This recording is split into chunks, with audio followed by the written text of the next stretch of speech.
রাত 12টা বাজতে আর 2 মিনিট বাকি। তৈরি হচ্ছে সৌম্য আর আদ্রিয়ান। মোহিত আগেই চলে গিয়েছে সেই জায়গায়। চারপাশে খোঁজ লাগানো ভীষণ জরুরি। এতটা রাত হবার পরেও চারিপাশে রাতের অন্ধকারের পরিবর্তে আলোর রোশনাইয়ে ঝাঁ চকচকে করছে সবকিছু। কালো শার্ট, কালো প্যান্ট, কালো বুটস আর কালো ক্যাপে নিজেদের আবৃত করেছে আজকে 3জন যুবক। মোহিতের পাঠানো লোকেশন গুগল ম্যাপে সার্চ দিয়ে হোটেলের থেকে বেরিয়ে এলো সৌম্য আর আদ্রিয়ান। মোহিত বারের সামনে দাঁড়িয়ে আছে। বারের ফ্রন্ট এরিয়াতে তেমন লোক সমাগম নেই। সন্ধ্যার দিকে এই জায়গাটা লোকের লোকারণ্য হয়ে থাকে। ব্লুটুথ ডিভাইসে ক্লিক করে সৌম্য আর আদ্রিয়ানের উদ্দেশ্যে বলে উঠল, অল ওকে। মোহিত ধীরে ধীরে প্রবেশ করলো। চারিপাশে মানুষ নেশায় বুঁদ হয়ে পড়ে আছে। কিছু কিছু মানুষ ফ্লোরে চিত হয়ে পড়ে আছে। হুঁশ নেই বললেই চলে। মোহিত কোনো রকম তাদের পাশ কাটিয়ে কটেজের রাস্তা ধরল। সামনে টহলরত সিকিউরিটি দেখে একটি বড় পিলারের পেছনে লুকিয়ে পড়ল মোহিত। সিকিউরিটি সরে যেতেই হন হন করে হাঁটা ধরল মোহিত। কাঙ্ক্ষিত রুমের সামনে এসেই কোমরে গুজে রাখা রিভলভার বের করে পজিশন নিল। এরপর দরজাতে নক করলো। দরজা কেউ খুলছে না। এদিকে বাইরে দাঁড়িয়ে অপেক্ষা করার মতো সময় মোহিতের কাছে নেই। সপাটে দরজায় লাথি দিতেই খুলে গেল দরজা। কক্ষে প্রবেশ করলো মোহিত। ঘুটঘুটে অন্ধকার কক্ষ, কিছুই দেখা যাচ্ছে না। ফোনের ফ্ল্যাশ জ্বালিয়ে সুইচ বোর্ডে খুঁজে লাইট জ্বালাতেই চক্ষু চড়ক কাজ। পুরো কক্ষ খালি। ছোট একটা কক্ষ, যার একপাশে একটা বেড পাতা আর কর্নারে দুটো সোফা বসানো, আর কিছুই নেই। লাইটস নিভিয়ে ধীরে ধীরে মোহিত কক্ষ ত্যাগ করে বেরিয়ে এলো। এরপর সৌম্য আর আদ্রিয়ানকে নিয়ে চলে গেল 404 এর সামনে। 3জনেই বন্দুক তাক করে আতর্কিত ভাবে ঢুকে পড়লো কক্ষে। সেটাও খালি। কারোরই বোধগম্য হলো না ঘটনাটা। রুমের বাইরে এসে মোহিত দৌড়ে গেল সেই ফুলদানির কাছে। গিয়ে দেখতে পেল ক্যামেরাটা সেখানে নেই। ক্যামেরার পরিবর্তে সেখানে একটা চিরকুট রাখা হয়েছে। দ্রুত চিরকুট পকেটে ঢুকিয়ে বার থেকে বেরিয়ে এলো ওরা। বার থেকে একটু নিরাপদ জায়গায় বসে চিরকুটটি পকেট থেকে বের করলো মোহিত। গোটা গোটা অক্ষরে লেখা, এত সহজে ধরে ফেলবি ভেবেছিলি? দিলাম তো ডোজ। কেমন লাগলো মেজর? আমি জানতাম আমার নিরুক হারাম ছেলে তোকে সব বলে দিবে, আর তুই ওই ঈগলের মতো চলে আসবি শিকার খুঁজতে। এরকম হাইড অ্যান্ড সিক আর ভালো লাগছে না। চল সামনাসামনি বসে তোর সাথে কথা বলি। নিম্নলিখিত ঠিকানায় কাল বিকেলে 5টায় চলে আয়। আর হ্যাঁ, নিজের সাঙ্গপাঙ্গদেরকে রেখে আসবি। জানিসই তো ক্যাপ্টেন সৌম্যের বউটা এতিম। রাগে চোয়াল শক্ত হয়ে গেল মোহিতের। চিঠিটা একে একে প্রত্যেকেই উল্টে পাল্টে পড়ল। সৌম্য আর আদ্রিয়ানের এক জেদ, তারা মোহিতকে একা ছাড়বে না। কিছুক্ষণ মৌন রইল মোহিত। এরপর 3জন মিলে এক দুর্দান্ত ফোন দিয়ে আটলো। ক্রুড় হাসলো মোহিত। অপেক্ষা আগামী দিনের সূর্য ওঠার। আশরাফ চৌধুরী একটি আরাম কেদারায় পায়ের উপর পা তুলে ভ্যাপের ধোয়া ফুঁকছেন আর রাগে ফুঁসছেন। ওই মেজর এখান পর্যন্ত চলে এসেছে এত দ্রুত। তার এখানের খবর আহিয়ান ছাড়া কেউ জানবার কথা নয়। তার মানে জানোয়ারটা এতদিন ভং ধরেছিল। আহমেদ কসাইয়ের নাকের ডগায় বসে এত নিখুঁত অভিনয় করে গেল, সে ধরতেই পারল না। কতবার মন চেয়েছে হাজতের ভেতরেই ঝুলিয়ে দিতে, কেন যে দিল না। তখন ভাবতেই ছুঁড়ে মারলো ভ্যাপারের পাইপখানা। কোথাও গিয়ে 2 দণ্ড শান্তিতে থাকা যাচ্ছে না। কি মুসিবত! কাল দেখিয়ে দিব মেজরকে আমার সাথে লাগতে আসার ফল। বাপ ভাইয়ের পরিণতি দেখেও যার শিক্ষা হয়নি, তাকে আর কিভাবে শিক্ষা দিব আশরাফ চৌধুরী? ভাবনা ফেলে 2 হাতের সহায়তা জোরে হাতে তালি দিতেই বাধ্য দাসের ন্যায় 8জন ছেলে সারিবদ্ধভাবে আশরাফ চৌধুরীর দুপাশে দাঁড়ালো। মোহিতের বর্ণনা দিয়ে আশরাফ চৌধুরী ছেলেগুলোকে উদ্দেশ্য করে থাই ভাষায় বলে উঠল, দেখা মাত্র হাত পা ভেঙে মাটির সাথে মিশিয়ে দিবে। ছেলেগুলো 2 হাত বুকে ভাঁজ করে মাথা নিচু করে একযোগে বলে উঠল, ওকে। চেয়ার ছেড়ে উঠে দাঁড়ালেন আশরাফ চৌধুরী। কাল থেকে তার অনেক কাজ। ওই মেজরকে একটা চূড়ান্ত সত্য জানানোর বাকি আছে এখনো। ওই সত্যের ধাক্কাটা আগে দিয়ে একদম কাবু করে ফেলবে বলেই কিটকিটিয়ে হেসে উঠল এবং হনহন করে কক্ষ ছেড়ে বেরিয়ে গেল। আজ সেই অপেক্ষাকৃত দিন। ঘড়ির ঘন্টা কাঁটা 4-এর ঘরের ঠেকতেই ঢং ঢং করে আওয়াজ তুলে জানান দিল এখন 4টা বাজে। মোহিত দ্রুত তৈরি হয়ে হোটেল থেকে বেরিয়ে এলো। এখান থেকে গুগল ম্যাপে লোকেশন আধা ঘন্টার রাস্তা দেখাচ্ছে। মোহিত কিছুক্ষণ অপেক্ষা করার পর একটা বাইক রাইড বুক করে ড্রাইভারকে লোকেশন সেন্ড করলো। এককভাবে প্রভাবশালী কোনো পরিবহনের প্রচলন না থাকায় এবং রাস্তায় বহু ক্যাটাগরির যানবাহনের জন্য জ্যামে পরিপূর্ণ এই শহর। মোহিত ঘড়িতে বারবার শুধু সময় দেখে যাচ্ছে আর বিরক্তিতে মুখে সূচক শব্দ করছে। দীর্ঘ 55 মিনিটের যাত্রা শেষ করে মোহিত এখন উপস্থিত হয়েছে ফুকেট ফাইট ক্লাবের সামনে। জায়গাটা মেইন শহর থেকে একটু দূরে, জনমানবের সংখ্যা খুবই কম এমন একটি জায়গা। নিজেকে স্বাভাবিক করে মোহিত ভেতরে ঢোকার উদ্দেশ্যে পা বাড়ালো। দরজাতে নক করতে একটি বাচ্চা ছেলে দরজা খুলে দিয়ে মাথা নিচু করে স্বাগত জানালো। কাঠের বড় পাল্লার দরজা পার হতেই ছেলেটি হাতের ইশারায় বাম পাশের রাস্তা নির্দেশ করলো। জায়গাটা বাহির থেকে দেখলে বোঝার কোনো উপায় নেই যে ভিতরেও বিশাল খোলা জায়গা আছে। ক্লাবের ভিতর ফাইটিং এর সকল জিনিসে পরিপূর্ণ। মোহিত মনে মনে ভাবছে এমন জায়গায় তাকে ডাকার কারণ কি থাকতে পারে আশরাফ চৌধুরীর। চলতে চলতে একটি বড় দরজায় দেখতে পেল মোহিত। কিছুক্ষণ ভেবে হাতের মুঠের সাহায্যে ঠকঠক শব্দ করলো। নিমেষেই দুপাশ থেকে দুজন ব্যক্তি দরজার পাল্লা সরিয়ে মোহিতকে ভেতরে ঢুকতে দিল। মোহিত ভেতরে প্রবেশ করতেই আশরাফ চৌধুরী খুশিতে গদগদ হয়ে বলল, এসো মেজর, এসো, স্বাগতম তোমাকে আমার মেহমান খানায়। আশরাফ চৌধুরীর এত সমাদর মোহিতের কাছে ভালো ঠেকছে না। কথায় বলে অতি ভক্তি চোরের লক্ষণ। মোহিত চুপ করে সবকিছু পর্যবেক্ষণ করে যাচ্ছে। শুধু নীরবতা ভেঙে আবারও আশরাফ চৌধুরী বলে উঠল, তোমার জন্য কোথাও শান্তিতে টেকা যাচ্ছে না মেজর। নিজেও থাকছো না, অন্য কেউ দিচ্ছ না। তার চেয়ে বরং চলো আজকে তোমাকে শান্ত করে দিই। বলেই হাতে তালি দিয়ে উঠল আশরাফ চৌধুরী। মুহূর্তে ছেলেগুলো দৌড়ে আশরাফ চৌধুরীর সামনে এসে দাঁড়ালো। একটি ছেলেকে উদ্দেশ্য করে আশরাফ চৌধুরী বলে উঠল, ড্যানিয়েল, চেক হিম। ড্যানিয়েল নামের ছেলেটি দৌড়ে এসে মোহিতকে পা থেকে মাথা পর্যন্ত সার্চ করে কিছুই পেল না। ছেলেটি ফিরে যেতেই বাঁকা হাসলো মোহিত। মোহিতের ভাবভঙ্গি কিছুই আশরাফ চৌধুরীর ভালো লাগছে না। যত দ্রুত এই মেজরের থেকে নিস্তার পাওয়া যায় ততই মঙ্গল। আশরাফ চৌধুরী মোহিতের দিকে এগিয়ে এসে গলা খাঁকারি দিয়ে বলে উঠল, তা মেজর বাপ ভাইয়ের লাশগুলো জানাজা করে দাফন করতে পেরেছিলে? লাশ দাফনের কথা শুনেই মোহিত মুহূর্তেই মুষড়ে উঠল। অজানা নীল ব্যথায় সর্বাঙ্গ দুর্বল হলো, বুকে তোলপাড় শুরু হলো। মোহিত কোথাও খুঁজে পায়নি তার বাবার মাসুম ভাইয়ের লাশ। কত জায়গায় তল্লাশি চালিয়েছে, লাভের ফল বরাবরই শূন্য কোঠায় ছিল।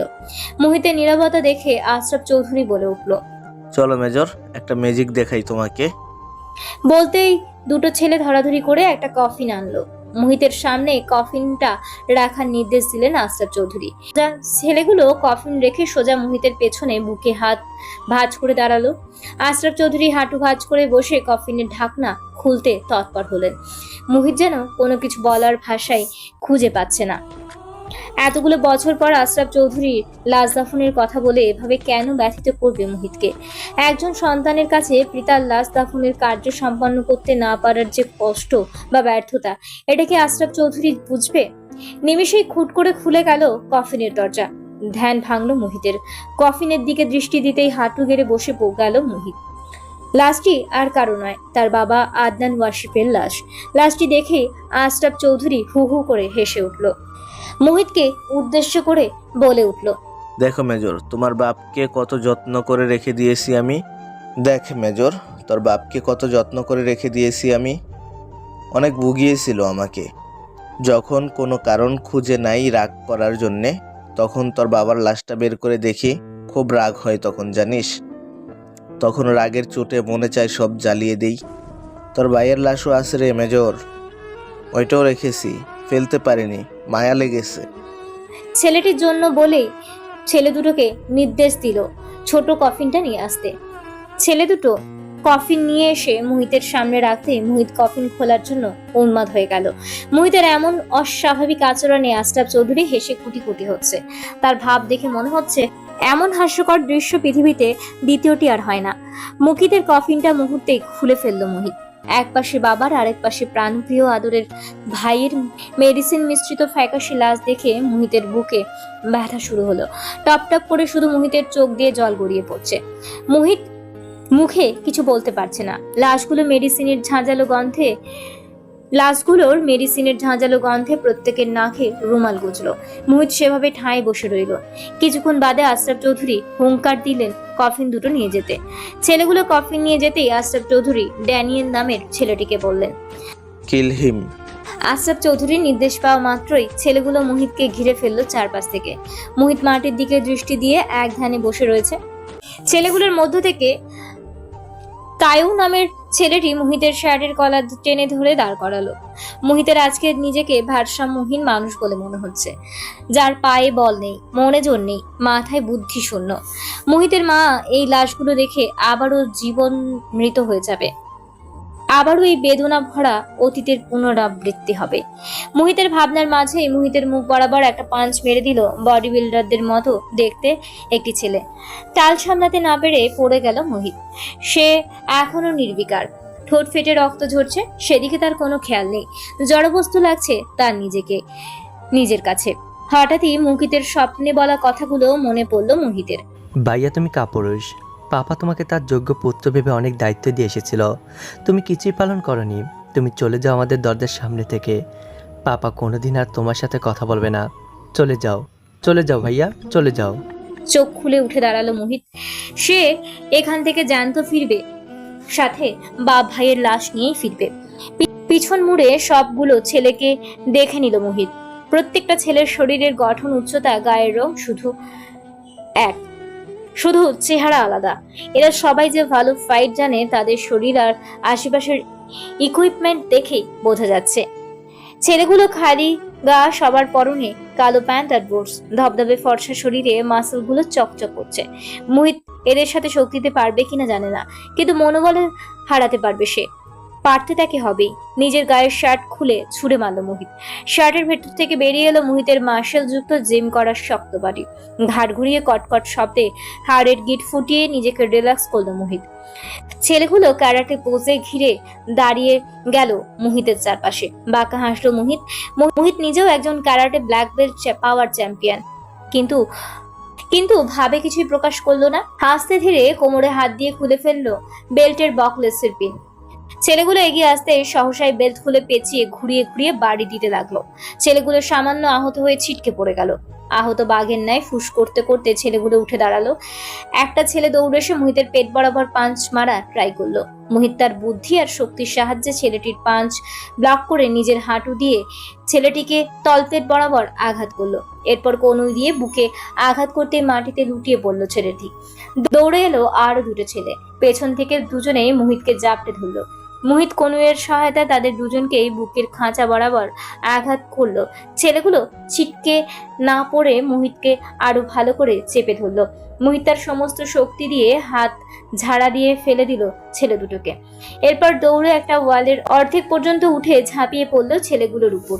দুপাশ থেকে দুটো ছেলের হাত মুচড়ে উল্টিয়ে ভেঙে দিল মুহিত। হঠাৎই একটা ছেলে চাইনিজ চপার আর কুড়াল নিয়ে আক্রমণ করতে এলো।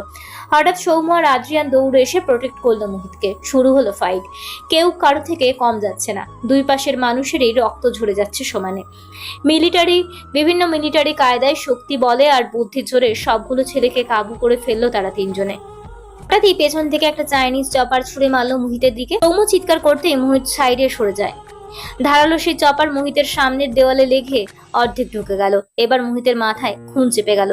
রক্ত চক্ষু নিয়ে হাত মুষ্টিবদ্ধ করে এগিয়ে গেল চপারের দিকে। শরীরের সমস্ত শক্তি দিয়ে টেনে বের করে আনলো চপারটা। এরপর সেটা নিয়ে দৌড়ে আশরাফ চৌধুরীর দিকে এগোতে থাকলো। আশরাফ চৌধুরী যেন নড়ার ক্ষমতা হারিয়ে ফেললো এই মুহূর্তে। মুহিত দৌড়ে এসে সেই চপার দিয়ে কোপ বসিয়ে দিল আশরাফ চৌধুরীর বুক বরাবর। বুকের দিকে তাকিয়ে চোখ বড় বড় করে ফেললেন আশরাফ চৌধুরী। গল করে রক্ত বেরিয়ে যাচ্ছে সমানে। একের পর এক এলো পাথারি কুপিয়ে যাচ্ছে মুহিত। একসময় আশরাফ চৌধুরী লুটিয়ে পড়লো মাটিতে। হাঁটু মুড়ে বসে আশরাফ চৌধুরীর চুল টেনে বসালো মুহিত। এরপর দাঁতে দাঁত পিষে বলে উঠল, তুই মোটেও কোবানোর ওস্তাদ নয়। এক্সপার্ট হলে আমাকে মারতে সক্ষম হতে। বলেই তাচ্ছিল্যপূর্ণ হেসে উঠল মুহিত। আসন, তোর ছেলেই তোর মৃত্যুর কারণ হলো রে আহমেদ। আমি চিরকৃতজ্ঞ তোর ছেলের কাছে। এজন্য আমি তাকে জেল থেকে পালাতে সাহায্য করেছি। এবার তুই শান্তিতে মর। বলেই গলা বরাবর চালিয়ে দিল চপারটা। আশরাফ চৌধুরী চোখ বড় করে হাঁ করে শেষ নিঃশ্বাস নিলেন। মুহিত দৌড়ে চলে গেল কফিন দুটোর কাছে। মেজর আদ্রিয়ান আর সৌম্যকে ধরতে বলল তার বাবার কফিন, আর নিজেও কাঁধে তুলে নিল আদরের ছোট ভাইয়ের ছোট্ট কফিনটি। ফাইট ক্লাব থেকে বেরিয়ে গেল মুহিতরা। পড়ে রইল মৃত আশরাফ চৌধুরীর ক্ষত বিক্ষত লাশ, যা এই অজানা শহরে ধরার কেউ নেই, কবর জানাজা এসব করারও কেউ নেই। মেজর আদ্রিয়ান আর্মি হেডকোয়ার্টারে মোহিতের বাবা আর ভাইয়ের লাশের কথা জানালেন। ওখান থেকেই লাশ নেবার সমস্ত কিছু রেডি করে দিবেন। থাইল্যান্ডের কপস প্রিজারভেটিং ফ্রিজে কফিন দুটো রেখে চলে এলো মোহিত। হোটেলে এসে লম্বা শাওয়ার নিয়ে বেরিয়ে ফোন হাতে তুললো মোহিত। ডায়াল করলো নির্দিষ্ট নম্বরে। রিং হতেই ফোন তুললো ওপাশের ব্যক্তি। সোহাগ, হাই। এক লহমায় কেটে গিয়েছে 15টি দিন। সোহাগ নামিরাদের নিয়ে দেশে ফিরে এসেছেন। মিসেস তারিন কোনোভাবেই আর নাফিজ মাহমুদ এর বাংলোতে থাকতে রাজি নন। তিনি তার ছেলে মেয়ে নিয়ে তার স্বামীর পুরাতন বাড়িটিতেই বাকি যে কদিন বাঁচবেন সেই কদিন কাটাতে চান। পুরাতন সেই ক্ষত দীর্ঘ 6.5 বছরে কিছুটা সেরে উঠেছে। মোহিতের ফোন কল পাওয়ার পর থেকেই পুরনো ক্ষত সেই ক্ষত থেকে চুইয়ে চুইয়ে যেন গড়িয়ে পড়ছে লাল টকটকে রক্তের ধারা। বাংলাদেশ আর্মি হেডকোয়ার্টারে মোহিতের বাবার ভাইয়ের লাশ বাংলাদেশে আনার সকল ব্যবস্থা করে দিয়েছে। আগামীকাল ভোরের ফ্লাইটে তারা বাংলাদেশ পৌঁছবে। নামিরা থেকে থেকে শুধু কেঁদেই যাচ্ছে। নামিরার কোলের 2.5 মাসের বাচ্চাটা থেকে থেকে করুণ সুরে কেঁদে উঠেছে। হয়তো মায়ের কান্না অবুঝ শিশুটি সহ্য করতে পারছে না। স্বর্গ বাচ্চাটাকে নামিরার কোল থেকে নিয়ে বাইরে বেরিয়ে এলো। এদিকে ভ্যাপসা গরম, তার মধ্যে কান্নাকাটি, বাচ্চাটাও একদম নেতিয়ে যাচ্ছে। কিন্তু এত কিছুর ভিড়ে মিসেস তারিন নির্বিকার। দীর্ঘ বছরের শোক সইতে সইতে পাথরে পরিণত হয়েছে। তনুজার কাছে এই মুহূর্তে তারিনকে রোবট মনে হচ্ছে। অবশ্যই এই যন্ত্রমানবী বলাই চলে, যার হৃদক্রিয়া চালানোর জন্য একটা আস্ত মেশিন বুকের ভেতরে বসানো হয়েছে। সে কি আর নরম দিলের মানুষ আছেন? কিছু লোক লাগিয়ে বাড়ির পাশের জঙ্গলগুলো পরিষ্কার করানো হচ্ছে। কাজের লোকেরা বাড়িঘর ধুয়ে মুছে সাফ করছেন। মনে হচ্ছে বিশেষ কোনো অতিথি এই বাড়িতে আসবেন, তার জন্যই এত এত আয়োজন। শুক্রবার 12ই আগস্ট। আজকের আবহাওয়াটা মনোরম। আকাশের তীক্ষ্ণ রোদের তেজ নেই। ধরণীতে স্বর্গের হাওয়া বিরাজ করছে সর্বত্র। বাতাসে মিষ্টি একটা গন্ধ ভেসে বেড়াচ্ছে যেন সারাক্ষণই। এত এত কাজকর্ম করেও কেউ হাঁপাচ্ছে না। মোহিত বিমানে ওঠার আগে ফোন করে জানিয়েছে যে তারা আসছে। মোহিতের দাদাবাড়ির কিছু নিকটস্থ আত্মীয় বাসায় ভিড় করেছে। কেউ কেউ কোরআন তেলাওয়াত তসবিহ পাঠে ব্যস্ত। নামিরার কান্না যেন শেষই হচ্ছে না। যেই ব্যথা নতুন অতিথি পেয়ে ভুলতে বসেছিল, সেই ব্যথা আবারও কিভাবে ফিরে এলো। ওরে আল্লাহ, তুমি কেন এত নিষ্ঠুর হলে আমাদের প্রতি? সকাল পেরিয়ে দুপুর গড়াতেই পুপু সাইরেনের আওয়াজ পাওয়া গেল। আদনান ওয়াসিফের বিশাল 3তলা বাড়ির খোলা প্রাঙ্গণে প্রথমে একটি পুলিশের গাড়ি প্রবেশ করলো, এরপর দুটো আর্মি জিপ, এরপর মুহিদের অ্যাম্বুলেন্স পিছে পিছে এলো মন্ত্রী মহোদয়ের গাড়ি। নিমিষেই মানুষে গিজগিজ করে উঠলো আদনান ওয়াসিফের পরিত্যক্ত খালি বাড়িটি। কান্নার আওয়াজ বাড়ালো নামিরা। বাইরে বের হবার জন্য পাগল হয়ে গেছে সে। স্বর্গ আর তনুজা কেঁদেই চলেছে নামিরাকে জড়িয়ে। সোহাগ ছোট্ট বাচ্চাটাকে নিয়ে পায়চারি করছে আর চোখের কোণের জল মুছছে। অপরাধীর ন্যায় মোহিত ঘরে প্রবেশ করলো। তার সারা শরীর ছোট ছোট জখমে ভর্তি। মোহিতের রোগা মলিন চেহারা দেখে স্বর্গের বুক ধক করে উঠলো। কিন্তু পরিস্থিতি এখন অন্য ধাঁচের। মোহিতের কাছে এখন গিয়ে এসব নিয়ে কথা বলার প্রশ্নই আসে না। মোহিত ড্রয়িং রুমে এসে জোরে জোরে ডেকে উঠলো, মা। মিসেস তারিন আজ নিজেকে সজ্জিত করেছেন। গায়ে জড়িয়েছেন ধবধবে সাদা শাড়ি, মধ্যখানে সিটি করে শক্ত করে হাত খোপা করে নিলেন। চোখের চশমাটা ঠিক করে মাথায় কাপড় দিয়ে দোতলার আদনান ওয়াসফের ঘর থেকে ধীর পায়ে বেরিয়ে দেন। মোহিত তার মায়ের এমন নির্বিকার রূপ দেখে প্রচন্ড ভয় পেয়ে গেল। তার মা কি পাগল হয়ে গেল অধিক শোকে? মা কি আবারও হারিয়ে যাবে তাদের জীবন থেকে? নামিরা সহসাই এসে জাপটে ধরল মোহিতকে। কেঁদে ভাসালো মোহিতের বুক। নাফিজ মাহমুদ নিজেই কাউকে সান্ত্বনা দেবার অবস্থায় নেই। নিমিষেই পুরো বাড়িটি শোকের মাতমে ছেয়ে গেল। মোহিত আজ তার শক্ত খোলস ছেড়ে বেরিয়ে বোনের সাথে মিলে কাঁদছে। ছোট বাচ্চার মতো কাঁদছে মোহিতের কান্না দেখে স্বর্গ নিজেকে সামলাতে পারছে না। মেজর আদ্রিয়ানা সৌম্য এসে মোহিতকে শান্ত করার অনেক চেষ্টা করলো। মিসেস তারিন এসে মোহিতের সামনে দাঁড়ালেন। মোহিত অসহায়ভাবে তার মায়ের দিকে তাকিয়ে বলে উঠল, পাপাকে নিয়ে এসেছি মাম্মাম। মিসেস তারিন আজ একটুও কাঁদলেন না। মোহিতকে কঠিন সুরে আদেশ দিলেন, যাও তোমার পাপার লাশ গাড়ি থেকে বের করে আনো, তাকে ধোয়ানোর ব্যবস্থা করো, দ্রুত জানাজাতে দিতে হবে মোহিত। মায়ের আদেশ পেয়ে মোহিত দৌড়ে ফ্রিজিং কারের নিকট আসে। লাশ গাড়ি থেকে নামানোর আগে পুলিশ আর রিপোর্টার এসে মোহিতকে বিভিন্ন জেরা শুরু করে। আর্মি জেনারেল এটা দেখে রেগে গিয়ে পুলিশকে ধমকে ওঠেন। পুলিশ সরতেই তিনি আরো কয়েকজন সোলজারকে ডেকে কফিনগুলো নামাতে আদেশ দেন। বিশাল বড় ড্রয়িং রুমের ফাঁকা জায়গাগুলোতে পরপর দুটি খয়েরি রঙের কফিন সাজিয়ে রাখা হয়েছে। মোহিতের মা আদেশ দিলেন কফিনের ঢাকনা খুলতে। আদ্রিয়ান আর সৌম্য ঢাকনা খুলতেই নামিরা একবার বাবার কাছে একবার মুকিতের কাছে গিয়ে পাগলের মতো বিলাপ করতে শুরু করে। মুকিতের ফ্যাকাশে মায়াবী মুখখানা প্রত্যেকটি মানুষের হৃদয়কে মুচড়ে দিল। কেউ কেউ কষ্টে জ্ঞান হারিয়ে ফেলল। মুকিতের কফিনের কাছে গিয়ে মিসেস তারিন হাঁটু ভেঙে বসে পড়লেন। নরম সুরে ডেকে উঠলেন, মোহিত, মানিক আমার, এই দেখ মাম্মা বসে আছে, চোখ খুলবে না? কিন্তু হায় আদরের মুকিত, সে তো চোখ খোলে না। এবার মিসেস তারিন আদনান ওয়াসিফের কফিনের কাছে এলেন।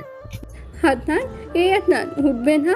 কথা বলবে না আমার সাথে? অনেকদিন তোমার সাথে মন খুলে কথা হয় না। আমাকে নিঃস্ব করে দিয়ে বাবা ছেলে কি সুন্দর ঘুমাচ্ছ না? নীরবে অশ্রু বিসর্জন দিলেন মিসেস তারিন। হাউমাউ করে কাদার ক্ষমতাও হারিয়েছেন বহু আগেই। একটুও কাঁদলেন না। বুকে অসহনীয় ব্যথা অনুভূত হয়, দম আটকে আসে। মুহিত এসে তার মাকে জড়িয়ে ধরলো। সোহা কারো কাছে বাচ্চাটাকে গছিয়ে দিয়ে কফিনের কাছে এসে বাচ্চাদের মতো ফুপিয়ে কেঁদে উঠলো। যেই মানুষটা তাকে এত বড় করলো, বিপদ থেকে মানুষটা উদ্ধার করলো, অথচ সোহাগ সেই মানুষটির কোনো উপকারেই আসলো না। এর চাইতে নির্মম কি কিছু আর ধরণীতে কিছু আছে? নিজেকে স্বাভাবিক করে নাফিজ মাহমুদকে ডাকলেন মিসেস তারিন। তোর দুলা ভাইয়ের গোসলের ব্যবস্থা কর। যেহেতু লাশগুলো দীর্ঘদিন প্রিজার্ভেটিং করা ছিল, তাই দীর্ঘ সময় এগুলো এভাবে না ফেলে রাখাই ভালো। রোগ জীবাণু বা ভাইরাস ছড়াতে পারে যখন তখন। নাফিজ মাহমুদের হুকুমে কয়েকজন লোক এসে গোসল এর কাজ শুরু করে দিল। একে একে আদনান ওয়াসিফ আর মুকিতের গোসল সেরে তাদের সাদা কফিনের কাপড় পরিয়ে খাটিয়ায় তোলা হলো। তাদের জানাজা পড়তে দলে দলে মানুষ আসতে শুরু করলো। আদনান ওয়াসিফের সহকর্মীরা এলেন। হাজার লোকের সমাগমে শেষ হলো জানাজা। মিসেস তারিন কবর কোথায় হবে সেটা আগেই দেখিয়ে দিয়েছিলেন। জানাজা শেষে দ্রুত তাদের দাফনের ব্যবস্থা করা হলো। সমস্ত কাজ শেষ করতে করতে দুপুর গড়িয়ে রাত নামলো। কিছু পুলিশ আর আর্মির বড় বড় অফিসাররা ভিড় করে আছে মোহিতের বাসায়। তাদের একটাই প্রশ্ন, লাশ ওখানে কিভাবে গেল? মোহিত মেঝেতে দৃষ্টি নিবদ্ধ রেখে বসে আছে। বাবা ভাইয়ের করুণ চেহারা মনে পড়তেই চোখ থেকে খসে পড়ল মোটা মোটা দুফোঁটা অশ্রু। প্রশ্নবিদ্ধ নজরে প্রত্যেকে মোহিতের দিকে তাকিয়ে আছে। নীরবতা ভেঙে মোহিত বলতে শুরু করলো, যখন সবাই জানাজানি হতে শুরু করে যে নির্বাহী অফিসার আর তার ছেলেকে কেউ খুন করে দিয়েছে, ঠিক সেই মুহূর্তে পোস্টমর্টম রিপোর্ট বদলে গিয়েছিল। রিপোর্টের কোথাও লেখা ছিল না যে পাপা আর মুকিতকে কুপিয়ে শ্বাসরোধ করে মারা হয়েছে। পাপা আর মুকিতের লাশ সরিয়ে ফেলা হয়েছিল আর আমাদের বাড়িতে আগুন ধরিয়ে দেওয়া হয়েছিল। মুহূর্তেই খবরের কাগজে আর সংবাদ শিরোনামে হেডলাইন বের হয় যে সৎ নির্বাহী অফিসার আদনান ওয়াসিফ আর তার পরিবার আগুনে পুড়ে মারা গিয়েছে। তাদের দেহ অবশেষ কোথাও খুঁজে পাওয়া যায়নি। আমি আর মামা অনেক মর্গ, অনেক হাসপাতাল তন্ন করে খুঁজেছি, কিন্তু কেউ সেই লাশের হদিশ দিতে পারেনি। আর্মি জেনারেল প্রশ্ন করলেন। কোথায় তোমার সেই মামা মোহিত? মোহিত আঙ্গুলি দিয়ে নাফিজ মাহমুদের দিকে নির্দেশ করলো।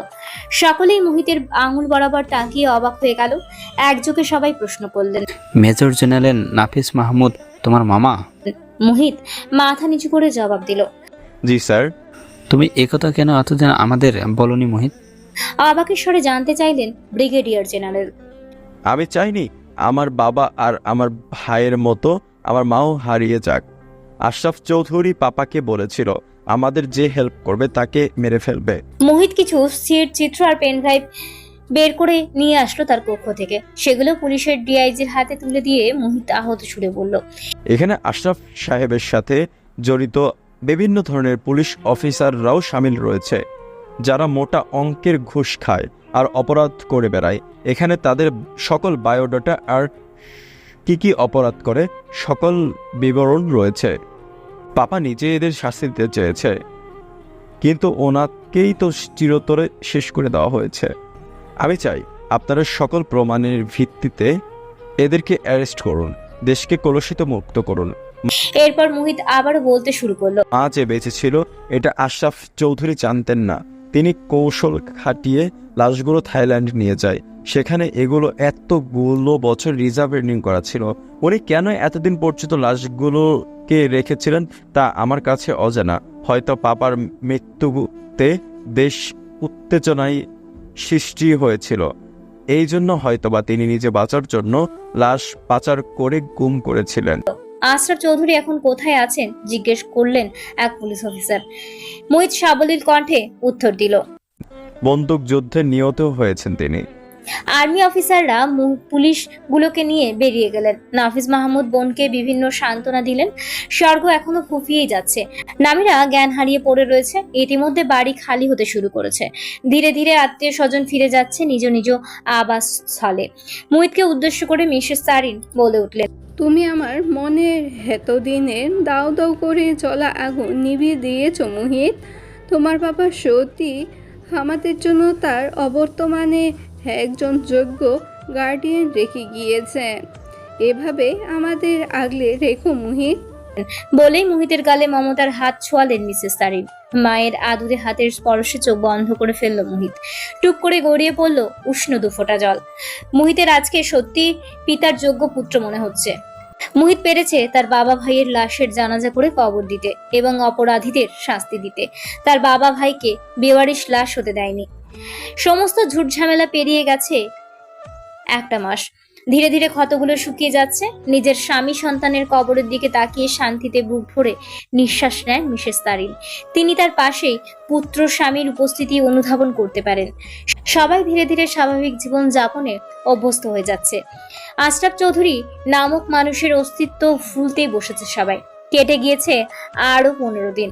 আজ সৌম্য আর পিউয়ের রিসেপশনের অনুষ্ঠান। পিউ একটি লাল খয়েরি রঙের ভারী লেহেঙ্গা পরেছে, সাথে ভারী ম্যাচিং করা পাথরের গহনা। ভারী মেকআপ সৌম্যের কাছে পিউকে অপসরা লাগছে।